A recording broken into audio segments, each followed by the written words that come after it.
பிஸ்மில்லாஹ் ரஹ்மான் ரஹீம். கண்ணிமிக்க சகோதர சகோதரிகளே, அல்லாஹுவின் நல்லடியார்களே, அஸ்ஸலாமு அலைக்கும் வரஹ்மத்துல்லாஹி வபரகாத்துஹு. அல்ஹம்துலில்லா. அல்லாஹும்ம ஸல்லி அலா முஹம்மதின் வலா அலி முஹம்மதின் வபாரிக் வஸல்லிம். இன்னைக்கு நம்ம பார்த்தீங்கன்னா ஒரு சிறப்புக்குரிய களிமாவை தான் பார்க்க போகிறோம்.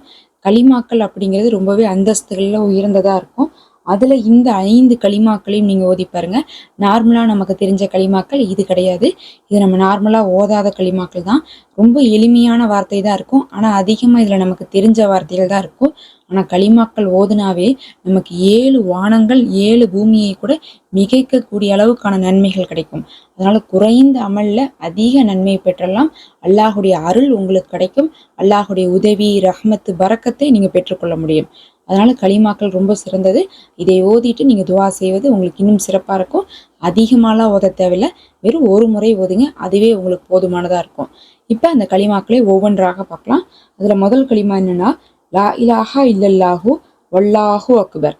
அப்படின்னா என்ன அர்த்தம்னா, இதுல முதல் வார்த்தை என்ன இருக்கு? லா இலாஹா இல்லல்லா இருக்கு. அப்படின்னா வணக்கத்துக்குரியவன் அல்லாஹ் ஒருவனை தவிர வேறு யாரும் இல்லை அப்படின்னு அர்த்தம். அடுத்தது அல்லாஹு அக்பர், இன்னும் அல்லாஹு மிக பெரியவனாக இருக்கிறான் அப்படின்னு நம்ம சொல்றோம். அப்போ முதல்ல களிமா ஓதுறோம் அந்த லா இலாஹா இல்லல்லாஹ் கூடிய வார்த்தை. அதுக்கப்புறம் அல்லாஹு அக்பர் அப்படின்னு சொல்லக்கூடிய திக்ரையும் சேர்த்து இந்த களிமாவை முடிக்கிறோம். அப்போ முதல் களிமா இதுதான். அடுத்து 2வது களிமா பார்த்தீங்கன்னா, எல்லா களிமாவுமே 5மே லா இலாஹா இல்லல்லாஹ் தான் ஆரம்பிக்கும். கடைசியில தான் உங்களுக்கு மாறும். இதுல பார்த்தீங்கன்னா, லா இலாஹா இல்லல்லாஹு வஹ்தஹு. வஹ்தஹு அப்படின்னா பார்த்தீங்கன்னா, அவன் ஒருவன் அர்த்தம். அல்லாஹுவை ஒருவன்னு நம்ம சொல்றதை அல்லாஹ் விரும்புகிறான். அதனாலதான் சூரா குல்ஹுவல்லாஹுல குல்ஹுவல்லாஹு அஹதுன்னு அல்லாஹ் வைக்கிறான். இக்லாஸ் சூறால கூட அஹதுனா ஒருவன். ஒருவன்னு தன்னை சொல்வதை அல்லாஹ் நேசிக்கிறான். அவனுடைய ஷிஃபத்துகள்ல முக்கியமான ஷிஃபத்தாக இது இருக்கு. அதை ஓதுறோம். அடுத்தது லா இலாஹா இல்லல்லாஹு லா ஷரீக லஹு அப்படின்னு ஓதுறோம். அப்படின்னா அவனுக்கு இணையானவன் வேறு யாரும் இல்லை அப்படின்னு அர்த்தம். முதல் வார்த்தை லா இலாஹா இல்லல்லான்னா வணக்கத்துக்குரிய அவனை தவிர வேறு யாரும் இல்லை. லா ஷரீக லஹுனா அவனுக்கு இணையானவன் வேறு யாரும் இல்லை அப்படின்னு அர்த்தம். அவனுக்கு நிகரானவர் இந்த உலகத்தில் யாருமே இல்லைங்கிறதை நம்ம சொல்றோம். அடுத்து 4வது களிமா லா இலாஹா இல்லல்லாஹு லஹுல் முல்கு வலகுல் ஹம்து. அப்படின்னு என்ன அர்த்தம்னா, வணக்கத்துக்குரியவன் அவனை தவிர வேறு யாரும் இல்லை, அவனுக்கே ஆட்சியும் அதிகாரம் உடையது அப்படின்னு அர்த்தம்.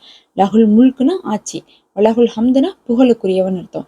அப்போ அல்லாஹ் தான் எல்லாத்தையுமே ஆட்சி செய்கிறான். இந்த வானத்தை, பூமியை, மனிதர்களை, இன்னும் ஜின் வர்க்கங்களை, உயிரினங்களை, எல்லா படைப்பினங்களையும் அல்லாஹ் தான் ஆட்சி செய்கிறான். இன்னும் அவனுக்கு தான் புகழ் உரியது. அதனாலதான் அல்லாஹ் சொல்றான், யார் தன்னைத்தானே புகழ்ந்து கொள்றாங்களோ இல்லை பெருமை பேசுறாங்களோ அவர்களை நான் வெறுக்கிறேன். ஏன்னா எனக்கு மட்டும்தான் புகழ் சொந்தங்கிறான். அதற்கு காரணம் அவன் தான் எல்லாத்தையும் அமைச்சிருக்கான். எல்லாத்தையும் அமைச்சவங்க மட்டும்தான் புகழ் பேசுறதுக்கு தகுதியானவங்க. அல்லாஹு தான் எல்லாத்தையும் அமைச்சிருக்கான். அதனால அவனுக்கு மட்டும்தான் புகழ் இருக்குன்னு சொல்லிட்டு சொல்லக்கூடிய களிமா தான் இந்த லஹுல் முல்கு வலகுல் ஹம்து. ஆட்சியும் அவனுக்கே உரியது, புகழும் அவனுக்கே உரியது அப்படிங்கிறது. இந்த களிமாவை ஊதிட்டு கடைசியா லா இலாஹா இல்லல்லாஹு வலா ஹவுல வலா கூவத்தை இல்லா பில்லா அப்படின்னு சொல்லிட்டு ஓதி முடிக்கிறோம். அப்படின்னா என்ன அர்த்தம்னா, வணக்கத்துக்குரிய அல்லாஹ் ஒருவனை தவிர வேறு யாரும் இல்லை, இன்னும் தீமையை விட்டு விலகுவதும் நன்மையை செய்ய சக்தி பெறுவதும் அல்லாஹுவை கொண்டுதான் அப்படிங்கிறோம். பாருங்க, அல்லாஹுடைய நாட்டம் இல்லாம நம்ம தீமையை விட்டு விலகவும் முடியாது, அல்லாஹுடைய நாட்டம் இல்லாம நம்ம நன்மை கூட செய்ய முடியாது அப்படிங்கிறதை தெளிவா சொல்லக்கூடியதான் இந்த ஒரு களிமா.